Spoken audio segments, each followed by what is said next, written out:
আসসালামু আলাইকুম, সবাই কেমন আছেন? আশা করি ভালো আছেন। আমি হৃদয় আছি আপনাদের সাথে। তো বন্ধুরা, অনেকদিন পর আবার হুটহাট করে ভিডিও নিয়ে চলে আসলাম।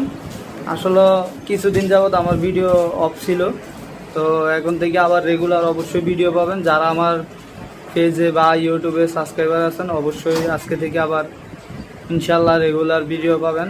তো আজকে শুক্রবার 4 তারিখ। আসলে আজকে আমার ভাগ্যটা অনেক ভালো। সকালবেলা উঠছি একটু লেট করে, ঠিক আছে, তারপরে ওইটা গোসল কইরা নামাজ কইরা এখন আসার সময় আমার এক বড় ভাই, খুব কাছের একটা বড় ভাই ভাই আজকে লাঞ্চ করাইতে চাইছিল। পরে আমি বলছি যে এখন খাবো না, তো ভাই কি করছে, আমার একটা লাঞ্চ দিয়ে দিছে। আসলে এটা কাচ্ছি, গরুর কাচ্ছি। তা আলহামদুলিল্লাহ আমি অনেক খুশি। আসলে এটা দেওয়াতেও খুশি, না দেওয়াতেও খুশি। কাছের বড় ভাই যারা থাকে তাদের প্রতি ভালোবাসা অবশ্যই সব সময় থাকে।